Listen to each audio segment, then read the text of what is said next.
So welcome you again. चलिए आप देखते हैं लास्ट लेक्चर अपना इस चैप्टर 2 का परीक्षा वाणी की जो ज्योग्राफी वाला है।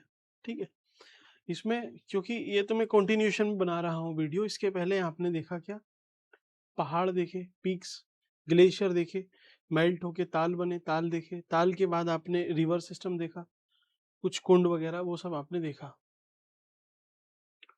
ठीक है, चलिए अब हम जलप्रपात देखते हैं, वाटरफॉल देखते हैं। और एक चीज और ध्यान रखना अपना, आपको डर लग रहा होगा कि यार प्रीलिम है, इसके पहले पेपर क्लियर नहीं हुआ। तो जब भी क्लियर होना है तो वो पहली बार ही होना है ना। एक चीज ही ध्यान रखना, अभी तक चाहे कितनी भी फेलियर मिली हो, कुछ भी मिली हो, जिस बार भी होगा वो पहली बार ही होगा, या फिर वो एक ही बार में होगा। आप मान लीजिए आप 5 साल का टारगेट लेके चल रहे हो, ठीक है, कुछ लोग चलते हैं उसमें से आपका किसी एक साल में हो जाता है। जिस साल होता है सब कुछ उसी साल में तो होता है आपके साथ। तो हो सकता है आपका ये वाला साल ही वो साल हो, या फिर ये वाला एग्जाम ही वो एग्जाम हो, या आखिरी एग्जाम हो। ठीक, चलिए, तो आप बस अपनी साइड से जितना पढ़ा रहा हूं आप उतना पढ़ते चलो। आप एग्जाम में देखना, ऑलमोस्ट अगर आप चीजें सारी फॉलो करके चले गए, जितना मैं बता रहा हूं आगे फिर जो जो चीजें बताऊंगा आपको, जो तरीके बताऊंगा, ट्रिक्स बोल लीजिए, लॉजिक बोल लीजिए, आपने सही से फॉलो किया, जितना बता रहा हूँ ज्यादा भी नहीं है, उतना पढ़ लिया, तो आप देखना कि प्रीलिम की लिस्ट में सारे लोग आप ही लोग बैठे हुए होंगे। आसपास के जो आप भी कमेंट वगैरह पढ़ते हो, कमेंट और लाइक वगैरह भी कर दिया करो यार। लेकिन आप एक चीज ही ध्यान रखना कि आपके ही ये जितने साथी हैं ये सब लोग होंगे, क्योंकि आज मुझे बड़ा अच्छा लगा, एक स्टूडेंट ही थे हमारे 2024 बैच से, तो कल परसों शायद उनका जो ऑफिशियल लेटर वगैरह मिलता है या फिर सीएम साहब ने बुलाया होगा, तो उसमें वो गए हुए थे। तो उनके वो बोल रहे थे कि जहां हमें सीट मिली उसके राइट में, उसके लेफ्ट में, और दो और उसी रो में, वो जब मैंने बताया उनसे कि मैं वहां से पढ़ी पढ़ी थी, वो एक्चुअल में फीमेल है, वो एक्चुअल में जब उन्होंने बताया कि मैं कहाँ से पढ़ी थी, तो आपस में जब साथ में बैठते हैं आदमी बात करते हैं कि अच्छा आपकी कौन सी रैंक है, क्या किसमें क्या किया, इस तरीके से कहाँ से किया। कोइंसिडेंटली बोल लीजिए कि वो पास में थी कि हमने उनसे पढ़ा है। नाम उन्हें नहीं पता था पहले, क्योंकि पहले ये नाम जो है ना, ये बाद में मैंने अपना नाम इसमें ऐड किया है, क्योंकि क्या हो रहा था कि ये सर्च में नहीं आ रहा था हमारा नाम ना। क्योंकि बच्चे एग्जाम के लिए सर्च करते हैं क्या, कि उत्तराखंड एग्जाम वगैरह ये सब, तो सर्च में नहीं आता था। नाम था ब्रह्मवादिनी, ब्रह्मवादिनी, तो उन्होंने बोला ब्रह्मवादिनी से, तो ब्रह्मवादिनी। तो दूसरे जो लड़की थी उन्होंने बोला कि मैं तो शुभम सर से, या फिर उन्होंने नाम बताया। तो फिर बाद में बहुत लंबी कन्वर्सेशन होने की, तब उन्हें समझ में आया कि अच्छा ब्रह्मवादिनी मतलब वही है। मतलब दोनों जानते थे, साथ में ही पढ़े हुए, मुझे पता है कौन थे वो दोनों, लेकिन एक को ब्रह्मवादिनी पता था, एक को मेरा नाम पता था। तो बस इतना ही था। लेकिन चलिए, मुझे बड़ा अच्छा लगा जब उन्होंने मुझे मैसेज किया, प्लस एक टेस्टिमोनियल वगैरह भी उन्होंने लिख के शेयर किया अपने हाथ से, जो जो उन्हें अच्छा लगा, जो मिला उस टाइम पे। मैं आपके साथ शेयर करूंगा कभी कम्युनिटी में, शायद कल ही कर दूं अगर टाइम मिला तो ऐसे ही होता है यार, जिसका भी होता है। और ये सब लोग ना डर रहे थे, क्योंकि 2 ढाई महीने एग्जाम, टाइम नहीं था, कैसे करना है, इतने सारे पेपर हैं।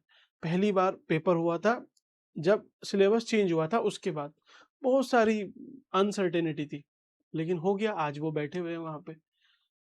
मेरी उम्मीद है कि आप में से भी और लोग वहां पे जाके बैठोगे। ठीक है, चलिए, जलप्रपात, वाटरफॉल। जलप्रपात क्या होते हैं? जल है, ये एक पहाड़ी है, ठीक, ये पहाड़ी है। जलप्रपात पता है क्या होता है? एक कुछ नहीं होता, एक लैंडस्केप होता है, एक तरह से लैंडफॉर्म होता है, एक भू आकृति है कि यहाँ से देखिए ये पानी आ रहा है, पानी गिर रहा है नीचे, नीचे आके गिरता है, बहुत ज्यादा पानी हो जाता है इधर, ठीक, फिर ये इस तरीके से फ्लो कर रहा है। तो हुआ क्या, असल में ये धीरे धीरे धीरे धीरे over the period of time इसको पहाड़ को भी काट देगा। तो अभी जैसे स्लोप से गिर रहा है, इस स्लोप से फिर ये डायरेक्ट गिरने लगेगा, तो ये और भयंकर हो जाएगा। तो हम जो जलप्रपात पढ़ते हैं, एक्चुअल में ये एक तरह का लैंडफॉर्म ही है, ठीक, यहाँ पे गिरता है, इसको पूल बोलते हैं। यहाँ बीच बीच में रैपिड्स आते हैं, पत्थर रहते हैं। तो जैसे ही आप ऋषिकेश में राफ्टिंग वगैरह करते हो तो आप जाते नहीं हो, जब देखा होगा आपने, वीडियो में देखा होगा कि वो जो नाव होती है वो पलट जाती है, बोट होती है पलट जाती है। वो क्यों? बीच में रैपिड्स आ जाता है कि आप ऐसे फ्लो कर रहे हो, बीच में पत्थर है तो पानी ऊपर उठा, आपकी बोट भी ऊपर उठ जाती है, पलट जाती है। झरना, झरने के आगे ये नदी पानी सब एक लैंडफॉर्म का पार्ट आता है। ज्योग्राफी का जो पहला टॉपिक है आपका जियोमॉर्फोलॉजी, जियोमॉर्फोलॉजी ये उसका टॉपिक है, उसमें आता है वाटरफॉल। तो हम किस वाटरफॉल को अच्छा बोलेंगे बुरा बोलेंगे? अच्छा बुरा तो क्या ही होता है, सब में सेम ही पानी है, ठीक है। किसी का साफ पानी है, किसी का थोड़ा गंदा है, थोड़ा सा कोई गर्म है कोई ठंडा है, ज्यादातर तो ठंडी है क्योंकि पहाड़ पे। तो यहाँ पे देखिए क्या है, इसकी हाइट। तो यहाँ पे जो इसकी हाइट होती है ये एक डिसाइडिंग फैक्टर है। इस तरह के आपसे क्वेश्चन पूछ सकता है, अदरवाइज ऐसे कुछ ज्यादा क्वेश्चन यहाँ से नहीं बनेंगे। दूसरा पूछ सकता है कि बड़ा कौन सा है, छोटा, हाइट के हिसाब से, किस जिले में है, वैसा। जलप्रपात कौन कौन से हैं इसको देख लेते हैं। ओहो, चलिए।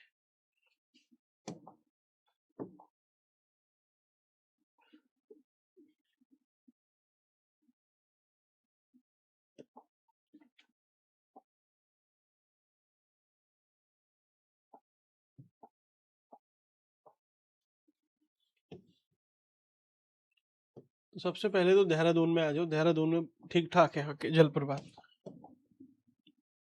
आपने नाम सुना होगा। यहाँ पे है चक्राता वाली साइड में टाइगर फॉल, टाइगर फॉल। एक है हार्डी, हार्डी, हार्डी है, ऐसे ही टाइगर है, हार्डी है। भट्टा आपने नाम सुना होगा, भट्टा, भट्टा। तो ये तीन तो बहुत ज्यादा फेमस है देहरादून में। देखिए बाल्दी नदी के पास हजारों झरने वाला सहस्त्र धारा भी एक तरह से इन्होंने जलप्रपात लिखा हुआ है, लिख लो भाई सहस्त्र धारा, सहस्त्र धारा, ठीक है। सहस्त्र धारा भी वाटरफॉल मान रखा है, वैसे है नहीं उतना। मसूरी के पास भट्टा है, भट्टा और हार्डी, ठीक। चक्राते के पास टाइगर है, और माणा गांव चमोली से लगभग 5 किलोमीटर आगे अलकनंदा 112 मीटर की हाइट पे कौन सा है, वसुधारा, यहाँ पे है वसुधारा। तो ये सबसे ऊंचा है क्या? 112 मीटर की इसकी हाइट है। सबसे ऊंचा नहीं है असल में, सबसे ऊंचाई पे है। आप देखो यहाँ पे ऊंचाई कम है, यहाँ ज्यादा है, यहाँ और ज्यादा है, यहाँ और ज्यादा है। तो सबसे ऊंचाई पे ये एक वाटरफॉल है। पूछ लेगा कि सबसे ऊंचाई पर स्थित वाटरफॉल कौन सा है, वसुधारा, ठीक है। सबसे ऊंचा नहीं है, ये 112 है, एक यहाँ पड़ेगा जो सबसे ऊंचा है, लेकिन ये ऊंचाई पे है, ऊंचाई पर स्थित है, सबसे ऊंचा नहीं है। सबसे ऊंचे का नंबर आएगा तो बिरथी है, बिरथी यहाँ पे होगा पिथौरागढ़ में। कहाँ है बिरथी? देखिए बिरथी जलप्रपात 126 मीटर, सबसे ऊंचा यही है बिरथी। बीर की स्पेलिंग बीर कर दो,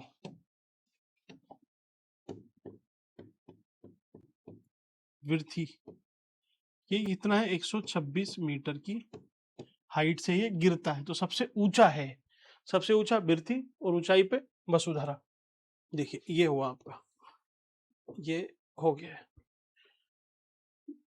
ऐसे ही मंसूरी के पास है केम्प्टी फॉल, तो जहां आप लोग जाते हैं घूमने, केम्प्टी फॉल है एक्चुअल में देहरा यहाँ पे मसूरी के पास में ही है केम्प्टी, लेकिन ये जिला पड़ जाता है आपका टिहरी। क्योंकि केम्प्टी फॉल, केम्प्टी फॉल से आप उधर जाओगे तो कान्हा ताल वो सब इधर ही है, टिहरी में है, ठीक। तो देहरादून हो गया है आपका, वसुधारा देख लिया है, केम्प्टी फॉल है। पिथौरागढ़ में एक और है भूरमुनि, भूरमुनि वाटरफॉल। पिथौरागढ़ नेपाल बॉर्डर पे भेल छड़ा भी है, तो भेल छड़ा, भेल छड़ा। तो कुछ कुल मिला के अगर जलप्रपात पूछेगा तो पिथौरागढ़ में बी3 बी3 वाटरफॉल है, तीनों बी से ही है, बुरमुनी, भेलछड़ा और बिरथी। अब रामनगर में है आपका कॉर्बेट, जिला लगता है नैनीताल, कॉर्बेट टाइगर फॉल। जब आप नैनीताल जाते हो तो कालाडूंगी वाले रूट से जब आप लोग जाते हो तो वहीं पे कॉर्बेट म्यूजियम है और उसके पास में पड़ता है कॉर्बेट वाटरफॉल, टाइगर रिजर्व लिख दिया मैंने, कॉर्बेट जलप्रपात। ऐसी पौड़ी में है गरुड़ चट्टी, पौड़ी में है गरुड़ चट्टी, ये नीलकंठ के पास है। ऋषिकेश में आपने नीलकंठ महादेव का नाम सुना है? गरुड़ चट्टी, गरुड़ चट्टी जलप्रपात। और एक खराड़ी भी उत्तरकाशी में है, खराड़ी, खरानी हिंदी में खराड़ी लिखेंगे। तो जहां पे णा णा णा आ रहा है ना, ये तो उत्तरकाशी ही है। ठीक है, जैसे वहां का कल्चर आप समझो ना कैसा है उत्तरकाशी का। वहां पे गंगाण कल्चरल जो पॉकेट है, इसको क्या बोलते हैं, इस कल्चरल पॉकेट को? ये गंगा वाला जो क्षेत्र है, यहाँ पे कौन कौन सी भाषा बोली जाती है, कैसा कल्चर है?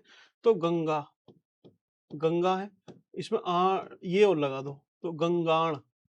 इसी को टखनोर भी बोलते हैं, टखनोर। भाषा कौन सी है? गंगाणी। इनका एक अपना कल्चरल यूनिट है, तो यहाँ पे ये ला जरूर आता है, तो खराड़ी। ठीक है, चलिए। और ये ठंडे जलप्रपात है, तो बस इसमें इतना ही दिया हुआ है। मैं एक बार और चेक कर लेता हूँ, मेरे पास इसमें कुछ ऐड ऑन है आपको कराने के लिए, तो उसके बाद फिर हम चलते हैं कुंड वगैरह पे और चैप्टर आपका ये पूरा हो जाएगा। चलिए, एक मंदाकिनी भी है यहाँ पे, इसको इरेज कर देते हैं।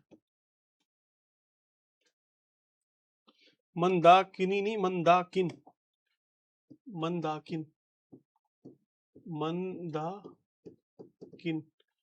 मंदाकिनी तो रिवर है, मंदाकिन है। यहाँ पे फेमस पिक्चर वगैरह की भी शूटिंग वगैरह हो रखी है। कौन सी मूवी थी? मूवी का नाम फेमस है, इसलिए फेमस है, यहाँ पे मूवी की शूटिंग हुई थी, राम तेरी गंगा मैली हो गई, वो गाना है ना, वो इसी मूवी में यहाँ पे शूट हुआ है। वसुधारा हमने देख लिया, सबसे ऊंचा है, सबसे ऊंचाई पे है, ऊंचा नहीं है, ऊंचा ऊंचाई। जो कोरोलरी है ना, जो मतलब सिमिलर से साउंड करते हैं और कंफ्यूज क्रिएट करते हैं, वो मैं आपको ज्यादा उसको जोर देता हूं ताकि आप कंफ्यूज ना हो। ऐसे ही भुरमुनि हमने देख लिया, विरथी पता है हमें, भेलछड़ा ये भी ठीक है। तो एक यहाँ पे राठी और है, राठी, राठी अगर आप याद रख सको तो राठी, ठीक है, उतना इंपॉर्टेंट नहीं है वैसे। कॉर्बेट हमें पता है। जो पौड़ी है, पौड़ी में आप देखो, एक तो गरुड़ चट्टी है, एक चूनाधार हो रहा है यहाँ पे, चूनाधार, चूनाधार।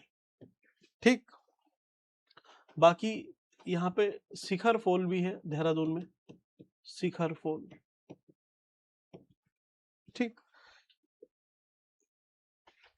बागेश्वर में इन्होंने नहीं मेंशन किया हुआ, बागेश्वर में भी बहुत हैं यहाँ पे, ठीक ठाक है। बागेश्वर के 2-3 लिख लो आप। देखिए, बागेश्वर में है रुद्रधारी, जो सबसे इंपॉर्टेंट है, रुद्रधारी, भगवान शिव का मंदिर है, रुद्रधारी वाटरफॉल। ठीक, बस इसको लिख लो आप, इसी को याद रखना, पूछेगा तो इधर से आपसे पूछ लेगा। केम्प्टी, केम्प्टी हो गया है। ऐसी नीरगट्टू आपका टिहरी में भी है, नीरगट्टू बोलते हैं इसको, नीरगट्टू। नीर मतलब पानी, नीर और गट्टू। तो आपने एक चीज देखी, देखिए ये आपको उधम सिंह नगर में नहीं मिल रहे हैं देखने के लिए, क्योंकि ये प्लेन वाला रीजन है, यहाँ पे कहाँ से गिरेगा वाटरफॉल? ठीक है, यहाँ तो जो नल वगैरह है आपने देखा होगा, हैंडपंप, उसी को बोल सकते हो कि ये वाटरफॉल है, पानी गिर रहा है ऊपर से। या टैंक में टैंक भरा है तो वहां से पानी गिर रहा है, तो उसको वाटरफॉल बोल सकते हो। हरिद्वार में कोई है क्या? हरिद्वार में भी नहीं है, इधर नहीं है, चंपावत में भी ऐसे मेजर नहीं है, तो बहुत आइसोलेटेड है। और ये पता है क्या आपसे कहाँ से पूछता है? जो बहुत फेमस है, जो घूमने वाली जगह है, एग्जामिनर कभी घूमने गया होगा तब पूछ लिया होगा। जैसे एक यहाँ पे मैं जा रखा हूँ अल्मोड़ा में, डोकरियानी है, डोकरियानी नहीं, ऐसी नाम है, डोक डोकरियानी या दिरिहन, ऐसे कुछ करके है, डोकरियानी वाटरफॉल। आप सर्च कर लेना, यहाँ पे पड़ता है ये, डकोनी, डकोनी, डेकोनी, डेकोनी, डकोनी, DAIKAUNI, बहुत अच्छा है, बढ़िया, आपको मजा आएगा कभी आप जाओगे तो कुल मिला के देखो वाटरफॉल कितने हैं, 2 इधर है मेन, इसको याद रखना है, इसको ये B3 से याद हो जाएगा, रुद्रधारी भगवान शिव से, कॉर्बेट फेमस है, और ये देहरादून के आप याद रख लेना बस। तो वाटरफॉल आपसे पूछेगा तो यहीं से पूछेगा, और इसके बाहर ऐसा कुछ नहीं है। अब देखिए ये थोड़ा सा कंफ्यूजिंग वाला पार्ट है, क्योंकि यहाँ पे जो नाम है ना ये बहुत कंफ्यूजिंग है यार, बहुत ज्यादा कंफ्यूजिंग है। जैसे सिमिलर नेम के आपको अलग अलग यहाँ पे कुंड मिल जाएंगे, एक बार आप देख लो, ये गर्म पानी के हैं, वो ठंडे पानी के हैं। तो गर्म पानी का कुंड सूर्य कुंड कहाँ है, यमुनोत्री में। तो सूर्य मतलब धूप गर्मी हो सकता है। एक गंगानी, तो गंगानी कहाँ है, गंगा कहाँ है, गंगाणी कहाँ है, गंगाणी उत्तर काशी में है, वहां पे गंधक है, उत्तर काशी में है, ठीक। तो सूर्य और गंगानी 2 याद हुए। ऐसे ही एक तप्त में सूर्य कुंड कहाँ है, बद्रीनाथ में। तो अब ये कंफ्यूज करेगा, आपसे पूछेगा सूर्य कुंड कहाँ है, तो आप उत्तर काशी लगाओगे या चमोली, कुछ नहीं पता तो कुछ नहीं याद रखना। यहाँ से आपसे क्वेश्चन कैसे पूछेगा कि कौन सा गर्म है, बस गर्म कौन है और ठंडा कौन है, ठंडा, ठीक। तो देखिए तप्त कुंड, ये एक सिंगल सा कुंड लग रहा है, तप्त कुंड, तप्त कुंड पिथौरागढ़। तो जो तप है, तप जो करेगा, तपस्या में एक ऊर्जा होती है, ऊर्जा गर्म ऊर्जा है तो गर्म आपने याद रख लिया। ऐसी अग्नि, अग्नि गर्म है तो अग्नि गौरी कुंड, रुद्रप्रयाग में। गौरी कुंड तो देखिए फेमस है क्योंकि वहां से केदारनाथ की यात्रा स्टार्ट होती है। तो यहाँ पे आप याद रख लेना, एक अग्नि कुंड है, एक भोरी अमोला है, और ये गौरी कुंड है, 3 है यहाँ पे, ठीक। तो इन तीनों को देख लेना क्योंकि ये फेमस है थोड़ा। ऐसी सलधर और भाप कुंड, तो भाप तो देखिए भाप गर्म चीज से ही निकलेगी, जोशीमठ चमोली में है। सलधार है, तप्त है।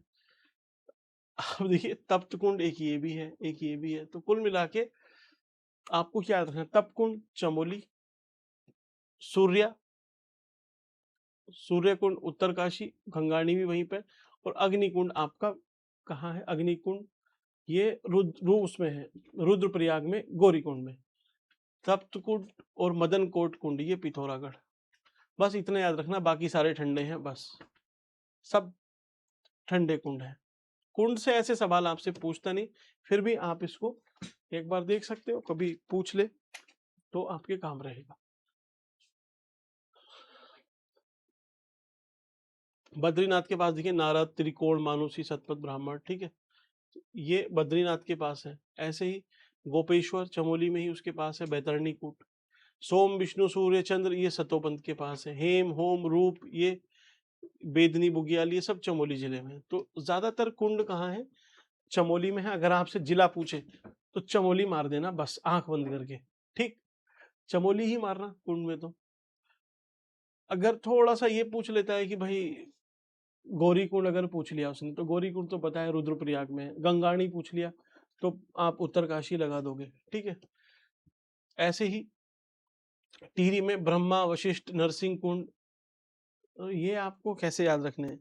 टिहरी में जो कुंड है वो ऋषियों के नाम पे है, ब्रह्मा, सॉरी ब्रह्म, वशिष्ठ, नरसिंह ये ऋषि हैं, ऋषि के नाम पे है। ऐसे ही तुंगनाथ में याद रखो सरस्वती कुंड है, ठीक। ब्रह्मकुंड त्रिजुगी नारायण के पास है, त्रिजुगी नारायण। बस ये फैक्चुअल इंफॉर्मेशन है, अब इसमें और ज्यादा कुछ दिमाग लगाना मत। पहला क्या याद रखना है, देखिए गरम, आप सारे गरम याद रख लो तो ठंडे आपको पता चल जाएंगे कि बाकी सब ठंडे हैं। तो गरम देखिए सूर्य, वो गरम और ठंडा ही पूछेगा आपसे। दूसरा तप्त, तो तप्त गरम होगा, है ना। ताप है, भाप, अग्नि, अग्नि तो अग्नि भी भाई गरम ही है। एक याद रख लेना गंगाण, तो गंगाण, ठीक है। बस ये आपने 4-5 याद कर लिए, दैट्स इट, गरम और ठंडा। तो रह जाएगा, देखिए यहाँ पे इन्होंने पूछा हुआ है ना, कितना फैक्चुअल क्वेश्चन पूछा है। विरही गंगा के अवरुद्ध हो जाने से बनी गोना झील कितने वर्षों तक रही। तो एक तरफ तो इन्होंने ही बोला हुआ है कि यहाँ पे 77 ईयर आ रहे थे निकल के, और आंसर दिया हुआ होगा क्या 62। ये बहुत जगह पे ऐसा इन्होंने किया हुआ है, 65 साल तक रही। विरही गंगा पे बनी गोना झील। तो यार देखो 11वें का 11 है ना, 11 का आंसर क्या दिया हुआ इन्होंने, बी 62। लेकिन अगर आप हिसाब लगाओगे तो 1893 में वो बन गई थी और 1970 में लगभग वो खाली हुई है पूरे तरीके से। तो आंसर तो आपका 77 आना चाहिए। और फिर भी इतना फैक्चुअल कौन ही याद करेगा, छोड़ो इसको, इसका एक जुगाड़ है, जब आप करेंगे तो मैं आपको बताऊंगा, ठीक है। इस तरह के फैक्चुअल क्वेश्चन कहाँ से अटेम्प्ट करोगे, 77 क्या आपको 7 भी याद नहीं रहेगा, एक्चुअल एग्जाम में कैसे करोगे। तो उसका एक जुगाड़ है, जो लोग समझ जाएंगे, अभी मैं इसको एलिमिनेट करता हूँ। अगर आप में से कुछ लोग समझ जाए तो बताना, नहीं समझे तो एग्जाम के आपको 10 दिन पहले समझाऊंगा बस। क्योंकि अभी अगर मैंने समझा दिया तो आपको पता है कि यार 10-15 क्वेश्चन तो ऐसे ही सोल्व हो जा रहे हैं, आप पढ़ना बंद कर दोगे, फिर पढ़ना बंद कर दोगे तो वो खतरा है। पढ़ना है पहले, उस पढ़ने के बाद जब कुछ नहीं आएगा तब वो जुगाड़ लगाना है और सही हो जाएंगे क्वेश्चन वहां से। अभी मैं आपको नहीं बताऊंगा, अभी मैं मन मन में इसको करता हूँ एक तरीके से एलिमिनेट। कुछ लोग अगर उस तरीके से समझ पाए, चलिए बता देना आप। तो ये देखिए ऑप्शन है, 4 ऑप्शन है, मुझे नहीं पता कब है, कोई मैं थोड़ी ना गिनूंगा एग्जाम हॉल में, याद भी नहीं रहेगा कब से कब तक थी। तो मैं एक एलिमिनेट कर रहा हूँ एक ऑप्शन, उसके बाद एक और कर रहा हूँ, किस तरीके से कर रहा हूँ आपको नहीं पता है, ठीक। अब एक पे मैं टिक मार रहा हूँ, किसी एक पे, तो वो कैसे लगा टिक, वो मुझे अंदर से पता है, रिवील करूंगा बाद में। और एक आप समझ लीजिए कोई गूगल मीट वगैरह आपसे रख के, जिसमें बस 70-80-100 जितने भी हैं, 100 के आसपास ही हो, ज़्यादा ना हो, फिर सभी अगर लगाने लगेंगे तो फिर वो भी ज़्यादा, फिर फायदा ही क्या रहा उसका, सीक्रेट तो वही है जो सीक्रेट रहे, सबको पता लग जाएगा तो फिर सीक्रेट ही क्या है, ट्रिक क्या बची हो, है ना।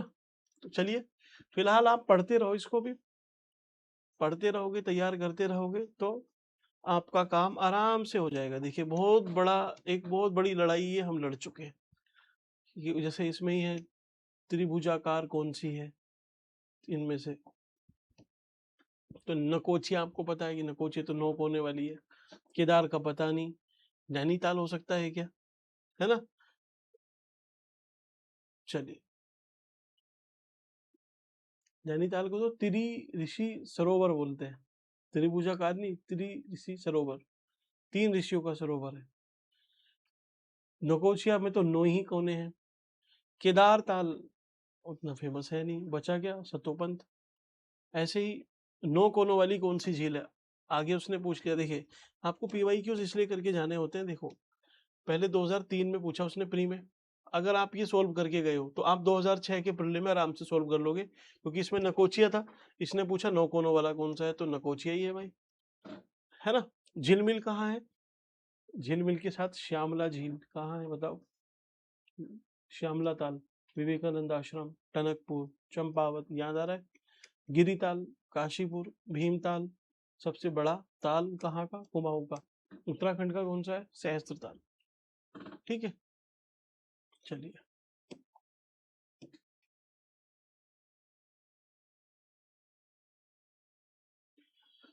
टिहरी बांध किस पे बना हुआ है, इसको चलो आप सोल्व करना। गढ़वाल का सबसे बड़ा और गहरा ताल कौन सा है, तो बड़ा कौन सा है गढ़वाल का, सहस्त्र ताल है। कुमाऊं का सबसे बड़ा भीम ताल है। दर्रे पूछ लिए हैं उसने कि यहाँ से काली नदी निकलती है, कौन सा दर्रा है वो, तो लीपू लेक है क्या, माणा है क्या, नीति है क्या, मीलम है क्या, लीपू लेक है। सबसे बड़ा ग्लेशियर कौन सा है, हेमकुंड की लोकपाल झील, ये कौन से गुरु के लिए है, गुरु, ठीक है आप समझ जाओगे, मंदाकिनी नदी। चलिए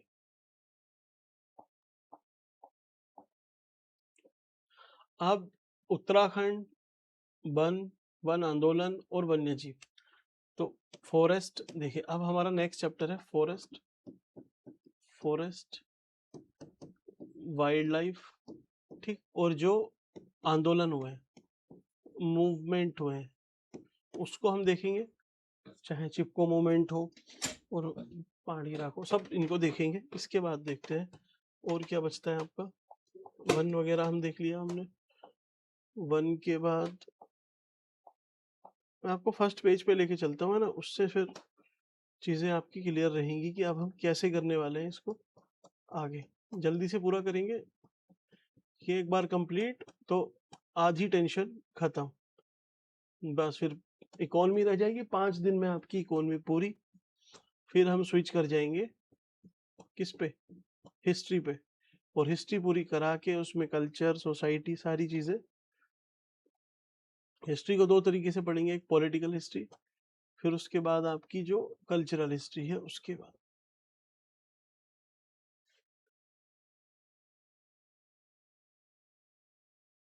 फ्रंट कहाँ है इसका? अच्छा ये इसमें डैम दिए हुए थे, ताल वगैरह थे, तो चलिए ताल आप रिवाइज कर लो, ताल तो मैंने करा ही दिए। झिलमिल ताल कहाँ है भाई? नकोचिया कहाँ है? भीम कहाँ है? गरुड़ कहाँ है? इन्होंने तो आपस में घुसा दिए हैं सब, सही नहीं दिया हुआ है, छोड़ो इसको।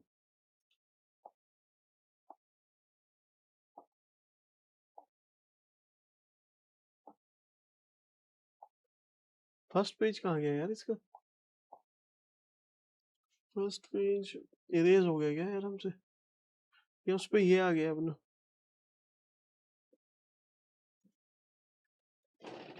इसको हटा के ये है फर्स्ट पेज। अच्छा ठीक है। देखिए हमने उत्तराखंड का ये जो संक्षिप्त है, ये तो वन लाइनर है ना, इसको वन लाइनर को तो हम बाद में करेंगे। वन लाइनर क्या है? ये तो रिवीजन है, जब आप पूरा पढ़ लोगे तो इसका रिवीजन करना है बस। तो रिवीजन तो हम लास्ट में ही करेंगे। तो रिवीजन ये अपना हो चुका है, भौगोलिक परिदृश्य हो गया, नदी हो गई है, झील, ग्लेशियर, कुंड, प्रपात हो गए। अब हम नेक्स्ट चैप्टर में देखेंगे वन, उसके बाद खनिज, और उसके साथ ही साथ मिट्टी, कृषि, पशुपालन, सिंचाई, इसको भी देख लेंगे। 3 लेक्चर आपके। देन हम चलेंगे फिर आपकी अनुसूचित जाति और जनजाति पे, है ना, 4।